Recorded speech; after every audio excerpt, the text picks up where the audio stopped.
하나님께 영광의 박수를 돌립니다. 귀한 찬양 감사합니다. 할렐루야. 이번 주 한 주간도 하나님께서 여러분들의 마음속에 하나님 나라를 허락하셔서 언제나 기쁘고 또 즐겁고 눈물과 슬픔이 또 사라지고 여러분들 안에 희망이 넘치는 또 이 한 주간 되기를 주님의 이름으로 축복합니다. 하나님께서 여러분들을 부활의 능력으로 축복하실 텐데 옆에 분에게 한번 잘 오셨습니다. 주님의 이름으로 축복합니다. 인사 나누시길 바랍니다. 그렇습니다. 너무 더워서 어디 밖에 나가기가 겁이 날 정도인데 이렇게 바쁜 일과 또 여러 가지 일상 가운데서도 예배의 자리에 함께 하신 여러분들을 주님의 이름으로 축복합니다. 우리는 계속해서 사무엘상 강해를 진행하고 있습니다. 사무엘상 강해는 바로 세 명의 주인공 사무엘과 사울과 다윗의 하나님을 향한 그 믿음의 영성이 어떠한가, 어떤 것이 지혜로운 영성이고 어떤 것이 지혜롭지 못한 믿음의 모습인가 함께 우리가 은혜를 나누면서 계속해서 사무엘상 강해를 하고 있습니다. 이제 지난주에 참으로 위대한 지도자 사무엘이 이제 뒤로 배경의 무대에서 살짝 물러가면서 그 왕권을 그 모든 지도력과 리더십을 사울이 이제 그 이스라엘을 다스림으로 시작을 합니다. 그러면서 이제 1절부터 사무엘상 1절부터 쭉 이야기해 나아가기는 이 사울이 이제 자기들의 군대를 모읍니다. 그러면서 한 3,000명쯤 이제 자기의 군대를 모으고 나머지들은 그냥 집에 장막으로 보냅니다. 2,000명은 사울과 있게 하고 또 1,000명은 요나단과 있게 하고 그러면서 이제 군대가 자기 주변에 모여 있는 가운데 이 사울의 아들 요나단이 이 블레셋 군대를 칩니다. 블레셋 사람의 수비대를 치면서 그때로부터 블레셋과 이 사울 왕과의 이스라엘 전쟁이 또 본격적으로 시작이 되는 내용을 이제 오늘 우리가 함께 사무엘상 13장을 통해서 함께 봅니다. 그래서 이제 사울이 사람들을 또 부릅니다. 처음에 3,000명만 가지고 군대를 이제 시작하고 또 2,000명은 사울이 1,000명은 요나단이 데리고 있었는데 이제 블레셋과 함께 전면전으로 치닫는 이 상황 가운데서 히브리 백성들을 많이 모읍니다. 함께 전쟁에 나아가자고. 근데 숫자는 정확하게 기록되지 않는데 문제는 블레셋 사람들의 숫자가 정확하게 기록되고 블레셋 사람들의 군대가 어마어마해서 큰 난리가 일어납니다. 5절에 보니까 블레셋 사람들이 이스라엘과 싸우려고 모였는데 병거가 3만이고 마병이 6,000명, 아주 정예 부대가 36,000명이고 그 다음에 그 뒤에 있는 또 백성들은 해변의 모래같이 많았다라고 그렇게 그들이 진치고 있었다라고 이야기를 합니다. 그랬더니 이스라엘에 어떠한 상황이 일어났냐면 6절 같이 한번 볼까요? 6절과 7절은 우리 같이 한번 읽어보겠습니다. 시작. 이스라엘 사람들이 위급함을 보고 절박하여 굴과 수풀과 바위 틈과 은밀한 곳과 웅덩이에 숨으며 어떤 히브리 사람들은 요단을 건너 갓과 길르앗 땅으로 가되 사울은 아직 길갈에 있고 그를 따른 모든 백성은 떨더라. 이제 사울이 왕이 돼서 전면전을 치르는 첫 번째 전쟁에서 이스라엘 백성을 다 모아놓고 싸우려고 봤는데 적군의 그 숫자를 보고 적군의 그 정예부대의 모든 상황을 보니 이거는 상대가 안 되고 게임이 안 되는 거예요. 13장에서 이제 이 군대의 모습을 잠깐 얘기하지만 14장에서는 이스라엘 군대에 대해서 조금 소개를 하는데 칼하고 방패하고 제대로 된 무기를 든 사람은 사울과 그의 아들 요나단밖에 없고 나머지 이스라엘 군대는 그냥 여기저기서 모이는 대로 모여서 꽃갱이도 들고 오고 삽도 들고 오고 낫도 들고 오고 그 군대들의 무기가 형편없습니다. 근데 블레셋 사람들의 군대는 마병과 또 병거가 있는 아주 정예 부대예요. 36,000명이 진을 치고 또 수많은 바다의 모래와 같은 사람들이 이스라엘을 치려고 모였으니 얼마나 두려운지 6절에 보니까 위급하고 절박해서 숨었다 그렇게 얘기해요. 굴에도 수풀에도 또 웅덩이에도 또 7절에 보니까 그나마 이제 남아있는 사람들은 사울과 함께 있는 사람들은 어땠다고요? 떨더라 라고 그렇게 얘기합니다. 오늘 제목이 뭘까요? 오늘 여러분들 함께 우리가 주보에 여러분들과 함께 제목을 함께 이야기하기를 위급하고 절박한 상황에서도 라고 하는 제목으로 여러분과 말씀을 전합니다. 그렇습니다. 우리의 삶에도 참으로 우리가 의지하지 않고 우리가 뜻하지 않는 그러한 상황이 있을 때가 있습니다. 참 위급하고 절박한 그런 상황들이 있더라고요. 그때 여기서 오늘 성경에서 우리에게 요구하시는 바는 저를 한번 따라 할까요? 이 상황에서 무엇이 지혜로울까? 이 위급하고 절박한 상황 가운데 어떻게 하는 것이 참으로 지혜로운 행동일까를 오늘 우리 성경에서는 이야기를 해주고 있습니다.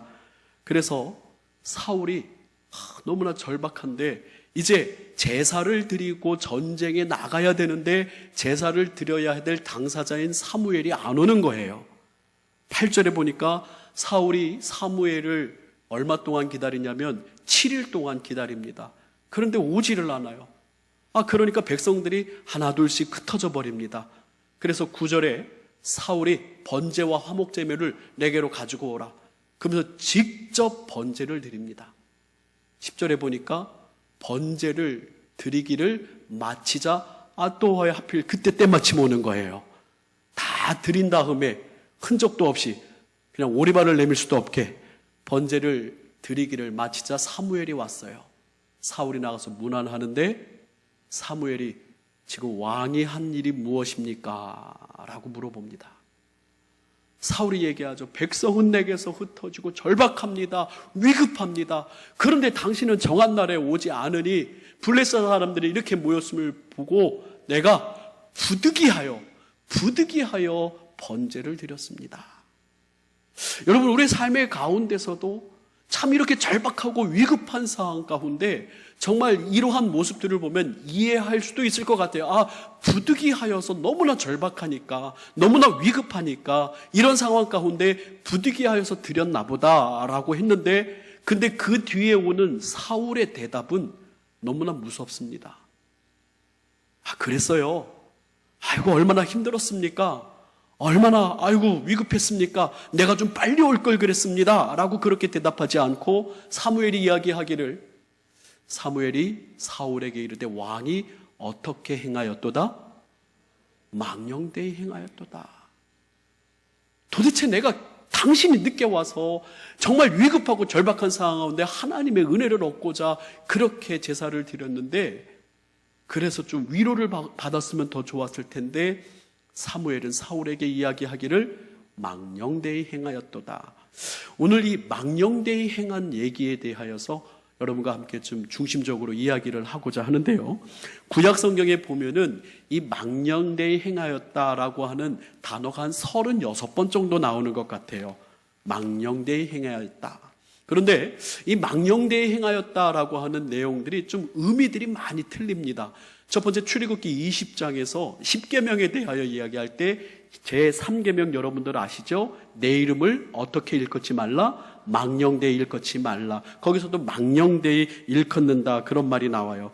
그런데 이 망령되이 일컫는다라고 하는 이 출애굽기에 나오는 말은 샤브라고 하는 단어로서 거짓되다, 헛되다, 무익하다, 그냥 거짓말로 마음의 중심도 없이 하나님 부르지도 말고 그냥 무익하게 농담처럼 아주 쉽게 그 이름 부르지 말라. 그래 거짓되다, 무익하다, 샤브. 그리고 또 다른 의미가 있는데 여호수아 7장 15절에서 여리고성을 진멸하라 했는데 하나님의 명령을 어긴 것, 아주 부도덕하고 명령에 순종하지 않은 아간의 망령된 행동에 대해서 이야기하기를 여기서는 네바라라고 그렇게 이야기를 합니다. 이 네바라라고 하는 행동은 부도덕하고 또 거짓된 행동을 이야기할 때 네바라라고 이야기를 하는데, 오늘 우리가 읽은 이 13절에 사무엘이 사울에게 이야기하면서 왕이 망령되이 행하였도다라고 하는 이 망령되이 행하였다라고 하는 말은 사칼이라고 하는 단어인데요. 저를 한번 따라해 볼까요? 지혜롭지 못하다, 어리석다. 여러 가지 의미가 있더라고요. 다 망령되이 행했다, 망령되이 일컫다, 망령된 모습이다 라고 할 때 다 동일한 단어만 쓸 줄 알았는데 히브리어 원어들을 찾아보니까 여러 가지 모습들이 있더라고요. 그런데 오늘 우리가 보는 이 본문에서의 이 망령되이 사울왕이 행했던 이 망령되이 행했다라고 하는 단어는 사칼이라고 하는 단어인데 뭐라고요? 지혜롭지 못하고 또 어리석은 행동을 이야기했다. 그렇습니다. 사랑하는 성도 여러분, 저는 우리 사랑하는 성도 여러분이 하나님 앞에서 지혜로운 성도 되시기를 바라고요. 하나님 앞에서 참으로 축복받는 성도 되시기를 주님의 이름으로 축복합니다. 그러면 어떻게 하는 것이 어리석은 행동이었는가? 어떻게 하는 것이 지혜로운 행동인가? 오늘 우리가 당면하는 절박하고 아주 정말로 위급한 그 상황에서 그럼 우리는 어떻게 해야 되는가? 내가 할 도리를 하고 내가 정말로 애쓰고 노력해 봤는데 안 되더라고요. 그럼 어떻게 하면 좋습니까? 어떻게 하는 것이 지혜로운 행동입니까? 지금 이 사울왕은 할 말이 있는 거예요. 사울은 어떤 말을 합니까? 우리 같이 한번 읽어볼까요? 우리 12절에 말씀 한번 같이 한 번 더 읽습니다. 시작. 이에 내가 이르기를 블레셋 사람들이 나를 치러 길갈로 내려오겠거늘 내가 여호와의 은혜를 간구하지 못하였다 하고 부득이하여 번제를 드렸나이다 하니라. 내가 부득이하게 그럴 수 있지요. 교회를 부득이해서 빠질 수도 있어요.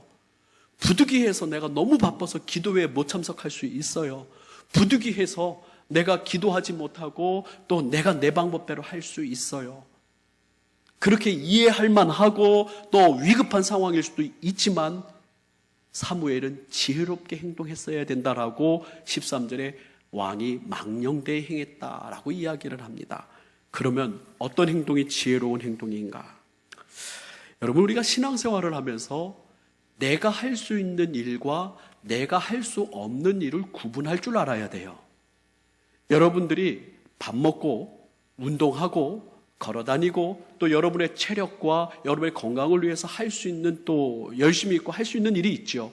또 여러분의 경제활동을 위해서 여러분들이 또 열심히 성실하게 살아갈 수 있는 그러한 여러 가지 삶의 자리에서 여러분들이 할 수 있는 일들이 있을 수 있습니다. 그런데요, 우리가 살다 보면 꼭 그런 일만 있습니까? 항상 형통합니까? 항상 좋은 일만 있습니까? 우리가 살다 보면서 너무나도 절박하고 정말 위태롭고 백척간두, 풍전등화, 참으로 그러한 인생의 어려운 순간들이 올 수가 있단 말입니다. 그러면 그때 우리가 해야 할 일이 지혜로운 행동이 무엇일까요? 사칼, 어리석고 지혜롭지 못한 행동을 하지 말아야 되는데 성경에서는 이 사무엘은 우리에게 무엇을 이야기했냐면 그래도 7일을 기다렸어도 당신은 기다렸어야 한다라고 하는 거예요. 자, 우리 성경을 한번 같이 읽어보겠습니다. 예레미야 애가 3장 24절에서 26절의 말씀입니다. 예레미야 애가 3장 24절에서 26절 같이 한번 읽어보겠습니다. 시작. 내 심령에 이르기를 여호와는 나의 기업이시니 그러므로 내가 그를 바라리라 하도다. 기다리는 자들에게나 구하는 영혼들에게 여호와는 선하시도다.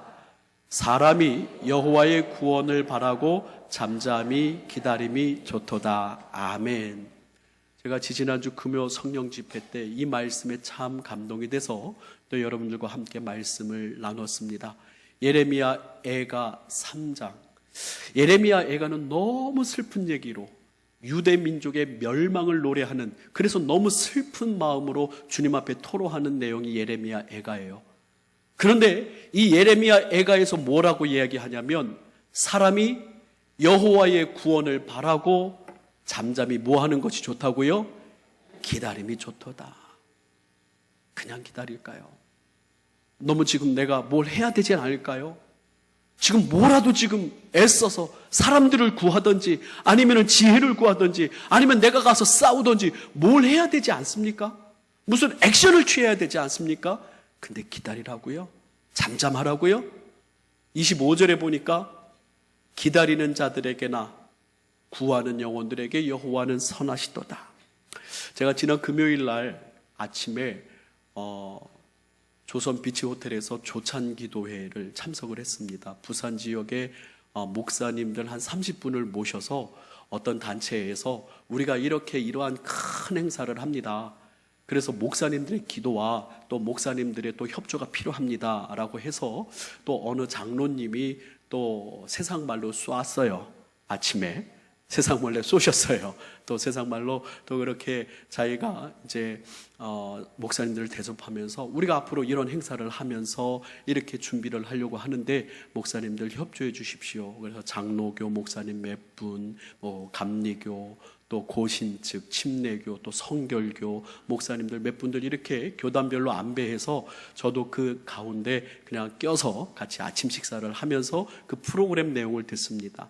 여러저러 행사가 그렇구나, 행사를 하는구나. 그런데 그 말미쯤에 조찬기도의 말미쯤에 조금엽 집사님이라고 하는 부산 성시와 운동본부의 마마 기도클럽을 운영하시는 그런 권사님이 계셔요. 그 권사님이 나오셔서 이제 마마 기도클럽에 대해서 소개를 하고 그 마마 기도클럽을 위하여서 좀 기도해 주십시오라고 그런 부탁을 하는 안내 멘트를 합니다. 그러면서 이런 얘기를 해요. 한국의 정치 상황과 또 교육 현장이 너무나 암울하고 참담합니다.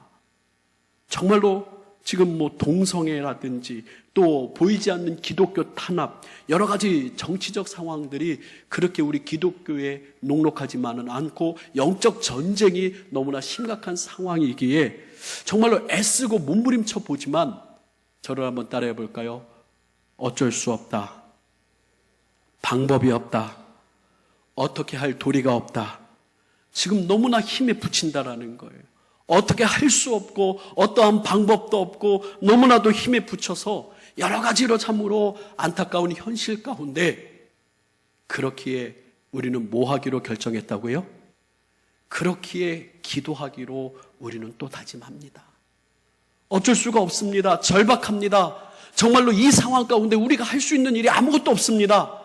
그래서 목사님들에게 기도 부탁합니다. 목사님 기도해 주십시오. 우리를 위하여 기도해 주시고 이 민족을 위해서 기도해 주십시오라고 그렇게 절박한 상황 가운데 무엇보다도 기도가 강력한 무기임을 이야기합니다.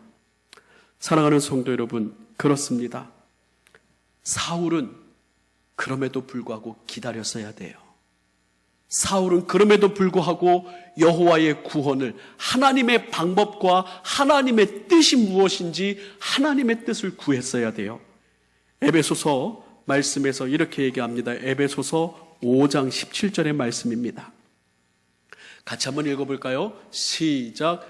그러므로 어리석은 자가 되지 말고 오직 주의 뜻이 무엇인가 이해하라 라고 이야기를 합니다. 어리석은 자가 되지 말고 오직 주의 뜻이 무엇인가 이해하라. 즉 어리석다라고 하는 게 뭐예요? 주의 뜻을 이해하지 못하고 하는 행동이 어리석은 행동이에요. 주님의 뜻과 반대되는 행동, 주님이 원하지 않는 행동을 하는 게 어리석은 행동이에요. 그래서 이 사울은 내가 부득이하여서 이 위급하고 절박스러운 상황에 내가 제사에 대해서 알지도 못하고 내가 제사를 드려본 적도 없지만은 그냥 곁에서 흉내내면서 그냥 내 임의대로 내 방법대로 그렇게 해봤습니다 라고 이야기를 하는 거예요. 내 임의대로 내 방법대로 하나님의 뜻이 아닌데도 불구하고 내가 그냥 해봤다라고 하는 거예요. 그게 바로 어리석은 지혜롭지 못한 샤칼이에요. 주님의 뜻이 무엇인가 이해하면서 주님을 기다리고 기도하시기를 바랍니다. 제가 여러분들에게 부탁합니다. 여러분들 신앙생활 하는데 뭐 특별히 변하는 게 없어요? 너무 간절한데 내가 원하는 만큼 그 상황이, 내가 만족스러운 만큼 그 상황이 변하지가 않아요? 여러분, 제가 또 여러분들에게 하고 싶은 말은 오늘 말씀처럼 사무엘을 기다려야 되는 줄 믿습니다. 기다리십시오. 그런데 가만히 기다려요? 그냥 무턱대고 기다려요? 여러분들 여호와의 구원하심을 간절히 구하면서 주님께 간구하면서 여러분들 주님의 도우심을 구하시길 바랍니다. 예레미야 애가 3장의 말씀을 다시 한번 볼까요? 예레미야가 3장 26절의 말씀을 다시 한번 봅니다. 함께 더 읽습니다. 시작. 사람이 여호와의 구원을 바라고 잠잠히 기다림이 좋도다. 이게 좀 뭔가 좀 해야 되지 않을까? 제가 요즘에 기도 제목이 있습니다. 우리 동강교회 이제 2019년도를 준비하면서 이제 19년도를 또 준비해야 되지 않습니까? 마음속에 여러 가지 계획들과 여러 가지 이제 또 해야 될 일들을, 또 앞으로 우리가 나아갈 길들을 준비하면서 참 고민되는 것 중에 하나가 있는데 뭐냐면은, 우리 최재현 목사님이 이제 내년 초가 되면은 이제 선교사님으로 이집트로 가셨고, 오늘 최재현 목사님이 안 보이는 이유는 여러분들 알겠지만은 이집트로 지금 선교 리서치를 가셨어요. 이집트에 계시고 지난주에. 그리고 또 여러 전도사님들, 부교육자들 이렇게 변동사항이 또 조만간에 있습니다. 그래서 참 좋은 동역자들이 좀 와서 함께 동역하면 좋겠다. 좋은 부목사님, 또 좋은 전도사님들이 함께 동역하면 참 좋겠다. 이 어른 성도들은 우리 같이 이제 사랑방 사역자들이며 여러 또 좋은 장로님들이 함께 하면 또 되겠지만, 이 교육적인 부분의 문제가 제일 심각하거든요. 유치부, 또 주일학교 학생회, 청년들, 이 교육부서의 교육하는 데 있어서 참 좋은 분들이 오셔야 다음 세대에 또 비전이 있어야 되고 미래가 있어야 되니까, 그런 부분에 참 제 요즘에 기도 제목이 큽니다. 오늘 장로님들하고도 기도하셔야 됩니다. 근데 제가 뭐 어쩔 도리가 없더라고요. 왜냐하면 부산에 안 내려오더라고요. 왜 이렇게 부산에 안 내려오려 하는지. 이 영남 지역으로 서울신학대학교 출신 분들이 뭐 담임 목사님 이렇게 교회가 비었으면 좀 올까요? 부목사님으로, 또 전담 전도사님으로 풀타임 사역자로 이렇게 부산 애들 잘 안 내려오시려고 해요. 벌써 한 달 전부터 그렇게, 아니 한 달도 더 됐을 거예요. 여러 후배들에게도 좋은 분 있으면 소개 좀 해주십시오. 선배님들에게도, 또 여러분들에게도. 그렇게 없네. 지금 또 시간도 시간이지만, 어제 아침에 교역자 회의를 하면서 할 말이 없더라고요. 제가 어떻게 하면 좋을까. 그런데 여러분들, 저도 어쩔 수가 없고 제가 할 수 있는 힘도 없고 뭐 강제로 끌어다가 뭐 어떻게 할 수 있는 상황도 아니고, 근데 제 마음속에 금방 또 밝아지는 것은 어쩔 수 없다. 방법이 없다. 뭐 해야 되겠다? 기도해야 되겠다. 할렐루야. 그래요. 어쩔 수 없어요. 방법이 없어요. 어떻게 해결할 방법이 없어요. 그런데 뭐 하니까 돼요? 기도하며 주님을 기다리고 주님의 선하신 인도하심을 찾으면 반드시 살아계신 하나님께서 여러분들의 기도에 응답하시고 여러분들을 가장 선하고 아름다운 길로 인도하심을 믿으시길 바랍니다. 이게 믿음이에요. 이게 신앙이에요. 사람이 여호와의 구원을 바라고 잠잠히 기다림이 좋도다. 이게 믿음이에요. 여러분, 그래서 오늘 이 사울의 한 행동 중에 미련한 행동은, 지혜롭지 못한 행동은 할 수 없는 그 절박하고 위급한 상황에서 기다리지 않은 거예요. 여호와의 구원과 하나님의 뜻과 방법을 구하지 않은 게 지혜롭지 못한 행동이에요. 아까 에베소서 5장 17절이죠. 그러므로 어리석은 자가 되지 말고 오직 주의 뜻이 무엇인가 이해하라. 주의 뜻을 찾으시길 바랍니다. 그래서 제가 여러분들에게 몇 번 말씀을 드린 것 같아요. 여러분들 기도 응답을 받고 싶으십니까? 절박하고 위급한 상황이십니까? 여러분, 그렇다면 네 가지를 꼭 하셔야 돼요. 이 네 가지를 꼭 여러분들 하셔야 되는데, 첫 번째는 뭐냐면 하나님의 뜻을 알아야 돼요. 왜 나에게 이런 어려움이 있는가? 이런 상황에 닥쳤는가? 왜 이러한 문제가 있는가? 그렇다면 하나님의 뜻이 어디 있습니까, 여러분들? 성경 말씀에 있어요. 그렇다면 여러분들이 성경 말씀을 기도할 때 더 읽으셔야 됩니다. 더 많이 성경을 읽고, 극동방송이나 CTS나 CBS나 뭐 기독교 방송국에서 하는 목사님들의, 좋은 목사님들의 설교를 더 듣고 말씀에 더 가까이 하면서 하나님의 뜻을 찾으십시오. 그러면 어느샌가 여러분들 앞에 그 응답의 문제들이, 그 열쇠들이 여러분 앞에 있을 것이에요. 그리고 여러분들, 여러분 하나님 앞에서 범죄한 일이 있으면, 죄 지은 것이 있으면 그걸 주님 앞에 예수 그리스도의 보혈로 씻김받기를 원합니다. 관계가 회복돼야 돼요. 세 번째는 중보기도자의 후원을 받으세요. 지난주에 우리가 이야기한 것처럼 사무엘은 중보기도의 후원을 받은 사람이다 라고 이야기한 것처럼 내가 믿고 기도 부탁할 수 있는 분에게 기도 부탁하십시오. 그러면서 함께 기도하십시오. 그러면서 중보기도의 후원을 받으시면 됩니다. 마지막으로 저를 한번 따라합니다. 주님, 어떻게 하는 것이 주님의 영광을 위한 것입니까?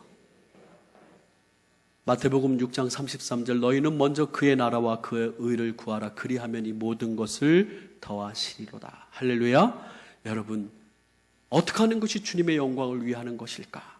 그러면서 하나님 앞에 기도하고 하나님의 말씀을 더 보고 하나님 앞에서 더 간절히 주님의 뜻을 구할 때 어리석은 자가 되지 말고 오직 주의 뜻이 무엇인가 이해하려고 몸부림칠 때, 그리고 주님의 구원을 기다릴 때 거기서 해답의 열쇠는 하늘로부터 오는 줄 믿으시길 바랍니다. 내가 푸는 게 아니에요.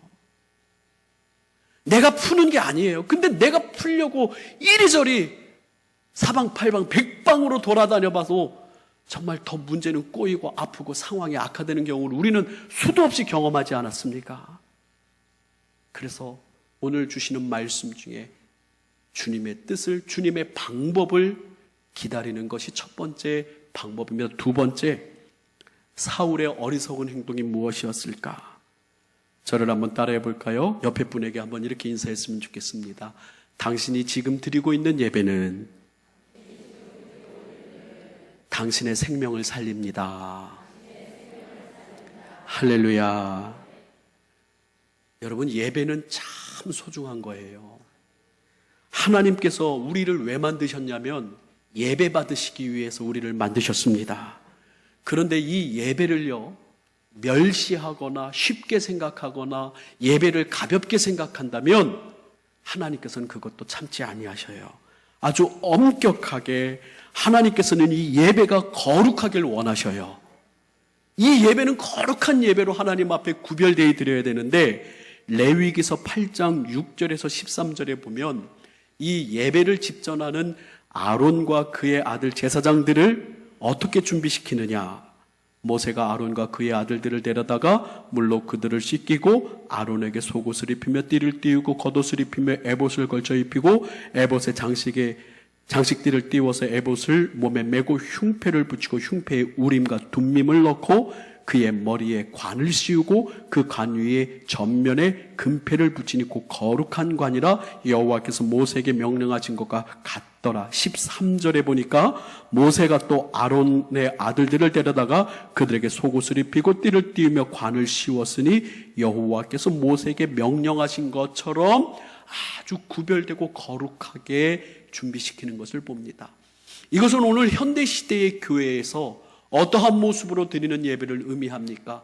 여기 서 있는 목회자나 우리 함께 기도하시는 장로님이나 성가대나 또 함께 봉사하고 또 예배를 우리 드리는 모든 예배에 함께하는 이들이 정말 거룩하고 세상의 모든 염려와 근심과 걱정들, 그것을 이 예배의 자리에 가져오는 것이 아니라 이 예배에는 온전히 우리의 시선을 주님만을 향해야 된다라고 하는 것을, 이 거룩하고 구별된 것을 오늘 드려야 한다는 것을 의미하는 줄 믿으시길 바랍니다.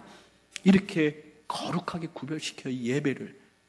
레위기서 10장 1절에서 2절에 보니까 아론의 아들 나답과 아비후가 각기 향로를 가져다가 여호와께서 명령하지 아니하신 다른 불을 담아 여호와 앞에 분향하였더니 불이 여호와 앞에서 나와 그들을 삼킴에 그들이 여호와 앞에서 죽은지라. 여러분들이 잘 알고 있는 홈리와 비느하스의 이야기 사무엘상 2장 17절 같이 한번 읽습니다. 시작. 이 소년들의 죄가 여호와 앞에 심히 크면 그들이 여호와의 제사를 멸시함이었더라. 아멘. 여러분, 예배는 영적인 영역이에요. 예배는 하나님과 우리의 영혼이 맞닿는 영적인 영역이기 때문에 이 영적인 영역은 세상과 구별돼야 되고 우리는 거룩함으로 주님 앞에 나아가야 되는 그러한 거룩함이 있어야 됩니다. 그렇기 때문에 함부로 사울 왕이 제사 드리는 거 몇 번 내가 봤는데 그거 내가 하면 되겠다.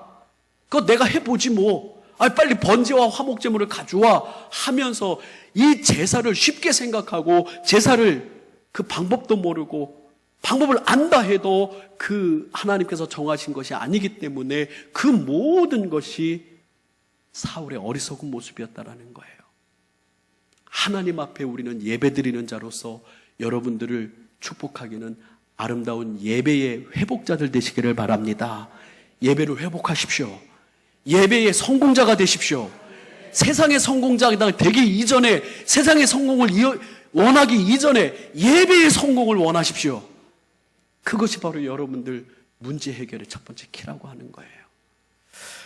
제가 어떤 분이 이런 얘기를, 정말 실제로 있었던 일인데요. 몇 년 전에 미국 카네기 홀에서 우리 한국의 어린이 기독교 단체에서 하는 어린이 합창단이 미국 카네기 홀에서 이제 공연을 했습니다. 가서 찬양도 부르고 뭐 민요도 부르고 이제 퍼포먼스를 멋있게 이제 어린이 합창단들이 준비를 해서 카네기 홀에서 공연을 하는데, 이 어린이들이 누구를 초청했냐면 뭐 재미동포들도 기독교인들도 초청을 했겠지만 특별히 그날은 이 6.25 한국전쟁에 참석했었던 그런 분들을 모셨어요. 미국인으로서 한국전쟁에 참석하셨던 분 40명을 모셨습니다. 참전 용사들이죠.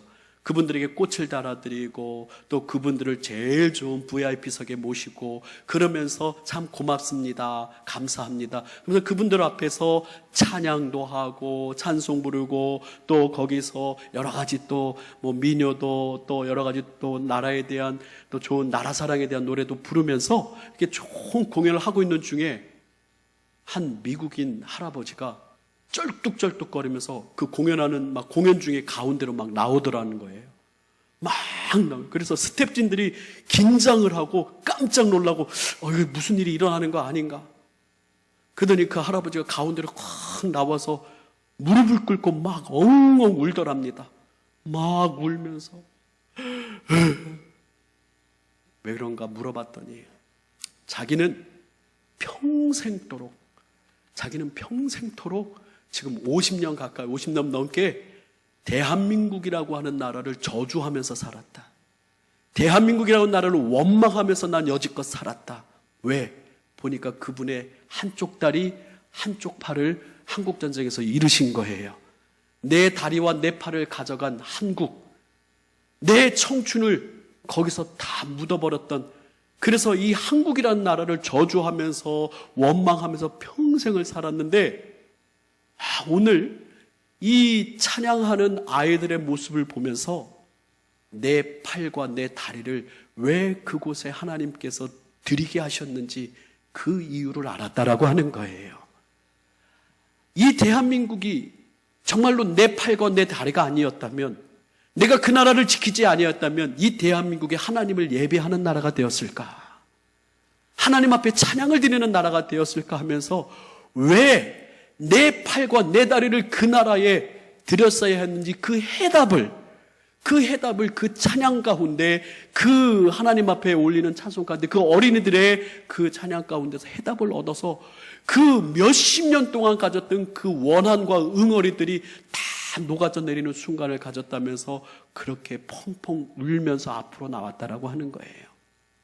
이처럼 예배는요, 하나님 영광 받으시는 이 예배는 너무나도 소중하고 귀중한 것입니다. 그렇기에 우리 이 대한민국을 하나님께서 지키신 줄 믿으시길 바랍니다. 사랑하는 성도 여러분, 오늘 우리가 이 예배에 대하여서 사울의 어리석음이 아니라 참으로 경건하고 참으로 최고의 예배를 온전히 드리고자 하는 그러한 모습을 여러분들이 갖춘다면, 예배는, 경건한 예배는 치유가 일어납니다. 경건한 예배는 하나님과 영적으로 동행을, 하나님이 한 주간을 우리를 지키시는 그런 동력이 됩니다. 경건한 예배는 우리를 정결하게 하고 우리에게 도전을 주고 자극을 주고 영적인 영혼의 힘입니다. 바로 이 예배는 우리 영혼의 힘이에요. 이 예배를 드림으로 말미암아 또 우리가 살아나는 거예요. 오늘 저를 한번 따라합니다. 우리 옆에 분에게 한번 인사할까요? 하나님께서 이 예배를 통하여 당신에게 기회를 주십니다. 아멘. 오늘 이 예배를 통해서 우리에게 기회를 주시는 거예요. 다시 살아날 기회를 주시는 거예요. 그렇기에 오늘 저는 여러분들에게 두 가지의 사울왕의 어리석음, 당신이 망령되이 행하였습니다 라고 하는 그 이야기를 가지고 여러분과 말씀을 나눴습니다. 말씀을 정리합니다. 두 가지를 기억하십시오. 여러분, 위급하십니까? 절박하십니까? 그래서 지금 내가 뭐라도 해야 된다라고, 내가 내 액션을 어떻게 해야 된다고 생각하십니까? 아니요. 여러분, 기도하시면서 기다리십시오. 말씀을 더 보시면서 하나님의 뜻을 보면서 기다리십시오. 그러면 하나님께서 여러분들을 도와주실 것입니다. 우리 하나님 살아계십니다. 할렐루야. 어디 가려고 하지 마세요. 어떤 분이 전화해서 목사님 교회를 다니니까 뭐 변화가 일어날 줄 아는데 뭐 별다른 변화가 없더라고요. 그래서 이제 좀 교회 좀 그만 다니려고요. 그것도 제가 어쩔 수가 없더라고요. 그 영혼을 위해서 구하는 수밖에 없더라고요. 여러분, 우리 하나님 살아계십니다. 내일이 그 응답의 날이 되던 아니면 10년 뒤가 그 응답의 날이 되던 우리는 하나님 믿고 하나님의 구원을 기다림이 좋은 줄 믿으시길 바랍니다. 두 번째로 여러분들, 오늘 우리가 드린 이 예배는 너무나 귀한 예배입니다. 우리의 영혼이 살아나고 우리가 새 힘을 얻어서 살아갈, 하나님께서 우리를 소성케 하고 회복시키는 이 예배, 앞으로도 여러분들이 이 예배를 소중히 여기신다면 하나님의 사랑과 은혜는 여러분들에게 놀랍게 승리의 역사로 일어날 줄 믿습니다. 우리 함께 찬양 함께 나누기를 원합니다. 내 영혼이 확정되고 확정되었사오니, 우리 모든 상황 속에서 함께 찬양하길 원합니다.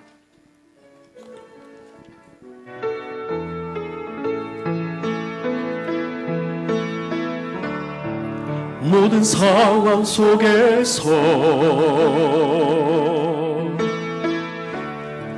주를 찬양할지라.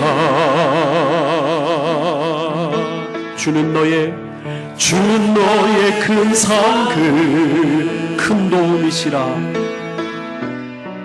큰 도움이시라.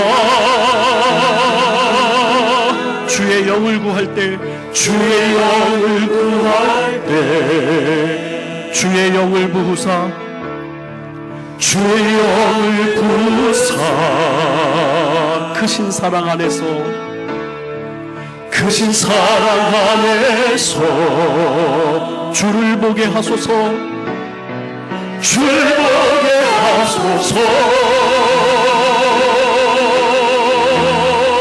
내 영혼이 확정되고, 내 영혼이 확정되고 확정되었사오니, 믿음의 눈으로 주를 바라본다. 내 영혼이 확정되고 확정되었사오니, 믿음의 눈으로 주를 바라보니라. 주를 바라볼 때, 주를 바라볼 때 주의 나라 이미 임했네. 그 영원한 나라 보게 하소서.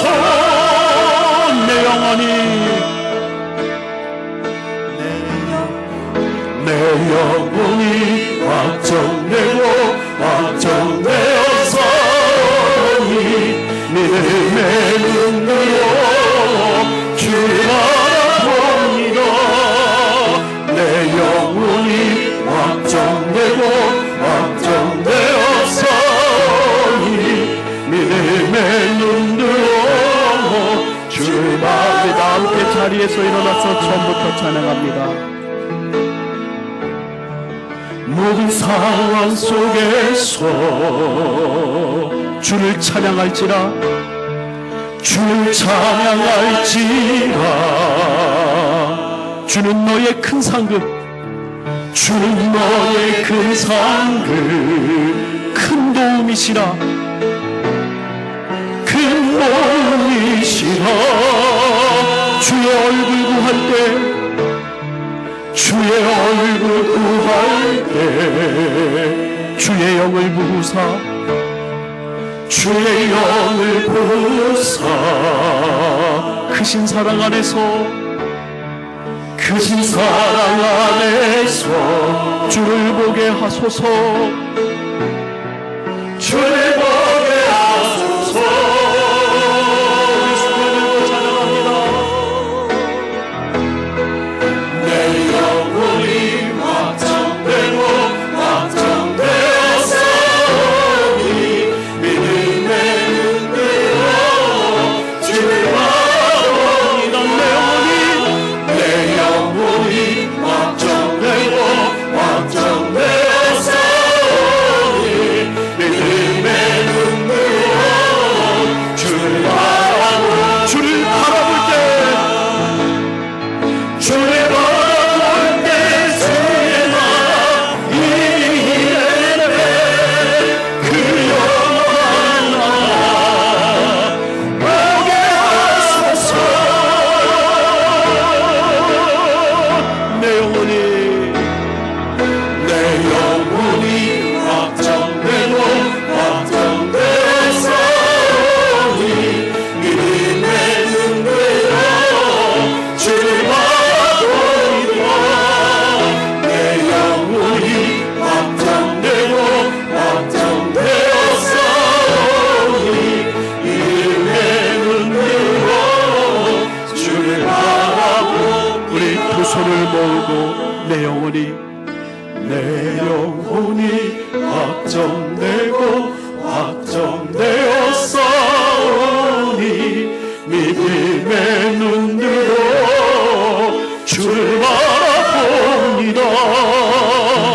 내 영혼이 확정되고 확정되었사오니 믿음의 눈으로 주를 바라봅니다. 이 시간 함께 소리내어서 기도하길 원합니다.